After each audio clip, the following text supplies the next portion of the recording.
Yo, what's up? Kali Politika nga pala guys, nagbabalik. So bago ang lahat guys, pa-like and share naman ng TikTok ko and then papalo naman sa YouTube channel ko, Kali Politika. So ngayon guys, panoorin natin yung statement ni Dan Fernandez aka Mr. Google. Then magbibigay ako ng reaction about sa mga sinabi niya. Tara guys. we still we still have a lot of elbow room para pag-usapan at yung i-formalize yung pagdating niya. Wag po tayong biglain, no? At kasi nga hindi naman po isang tao lang nag-iisip dito eh. We have so many members and we have so many chairmen and we have to decide collectively. Yun na nga guys, ito na nga sinabi ni Dan Fernandez kung napanood yung video na wag daw silang biglain kung aatin si President Duterte. Ang masasabi ko lang kay Dan Fernandez, engot ba siya? Sabi nga ni Paduano ilang beses nang in-invite si President Duterte hindi umatin. So, handa sila. Tapos sasabihin ni Dan Fernandez, huwag silang biglain. So, expected nila na darating si President Duterte. Kaso nga lang talaga, minsan, masama pakiramdam. Pero dadalo talaga siya. Dapat yun, hinandaan na nila yon.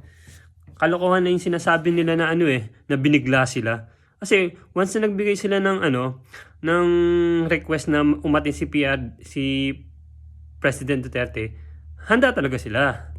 So ngayon, bakit nila biglang kinancel? So, sasabihin, hindi sila natakot. Pero ang talaga niyan guys, natakot. Kaya ito naman kay Paduano, galit na galito. Kay President Duterte, bakit daw hindi umatin ng hearing? Natatakot ba siya? Sabi nga ni Paduano. Excuse me. Sabi ni Paduano, natatakot ba siya? Ba't di siya umatin ng hearing? Ganon. Ngayon, sabihin niya dapat niya sa Quadcom, natatakot ba tayo kay Duterte? Ba't kinasil natin yung meeting? Diba? Nasaan na si Paduano nagpa-meeting? Wala. Sa press conference. So, favorite talaga to si Dan Fernandez eh. Pati si Congressman Kangkong, no? So, wala guys. Tapos sabi nga ni President Duterte na sinabi ni Paduano natatakot ba siya? Sabi nga ni President Duterte, hindi ako natatakot kahit kapiraso sa inyo. No? Naging mayor siya ng 20 years, naging congressman siya, prosecutor, president. Matatakot pa ba siya? Inaano nga niya yung mga kriminal eh. 'Di ba? Tinutugis nga niya eh. So, etong kagandahan niyan. Pag nagkaroon ng umatin si President Duterte sa Quadcom hearing, baka sabihan niya yung mga congressman na buhaya. So, ipapa-contempt. Tingnan natin kung papa-contempt kasi alam niyo si President Duterte, kaya niyang ipamubang mga tao. Kahit wala na siya, hindi na siya presidente, malakas ang supporter pa rin ni President Duterte. No? Kaya niyang imubang mga tao. No, kaya wag silang magkakamali na ipa-contempt or arestuhin ng ICC. Magkakaalaman talaga guys, sabi ko sa inyo. Kasi mga solid na supporter ni Duterte, kasi si Duterte, kitang-kita niya, halos lahat ng mga naging presidente, anong accusation sa kanila? Di ba corruption? Si tanging Duterte lang walang allegation ng corruption. No? Inaano nila drug on war. No? Ay inaano nila siguro lang, tanong lang, baka naman iba dyan, mga protector din naman ng mga droga o natatakot sa mga drug lords. Kaya pilit na binabaksak ang Duterte para sa 2028, wala nang Duterte. No? So, malalaman yan. Kaya wag silang magkakamali na i-contempt o i-arrest si Duterte. So, ang worst scenario talaga niya, hula ko lang eh. Magmumove talaga ang tao, magkukusa na ang tao. No?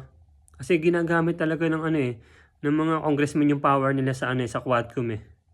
Para i-persecute ang mga Duterte. Talagang political motivated talaga yan. No?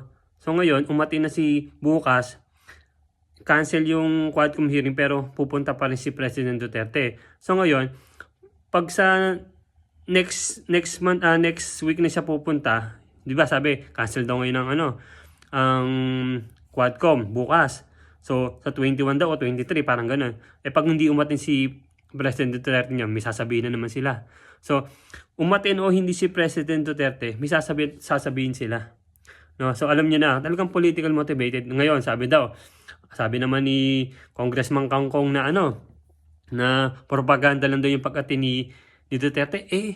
In-invite nga nila eh. Tapos nang dumating, sabay cancel sila. Oh, di ba? So, alam niya, mga congressman na yan, 3 years lang ang term niyan. Buti nga pasalamat sila eh. Si Duterte hindi niya ginagamit yung ano niya eh. Yung pagiging former president niya at marami supporters na, oh, wag niyo iboto to sa lalawigan na ganito, sa distrito na ganito. Hindi niya ginagamit yan eh.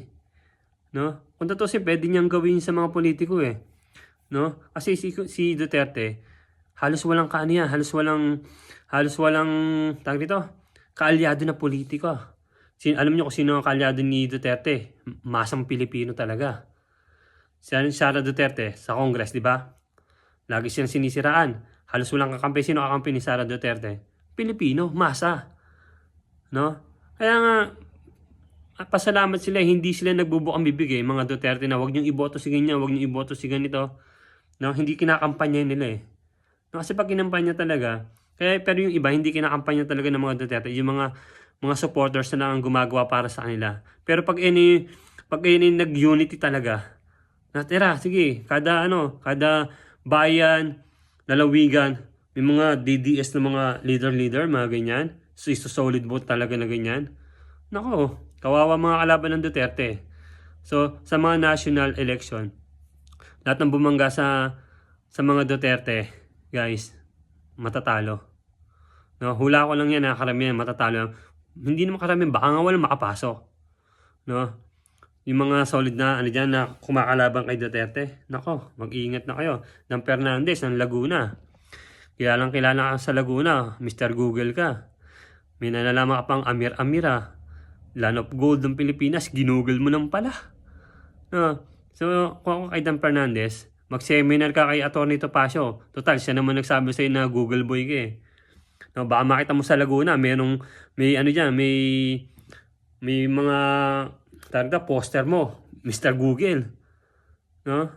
Malalaman niya kasi pag wala ka na sa pwesto, diyan ka nakakasuhan ng kakasuhan. So, yun lang guys, no. Papalo naman sa YouTube channel ko, Kalye Politika guys. Thank you sa mga nanood. Bye.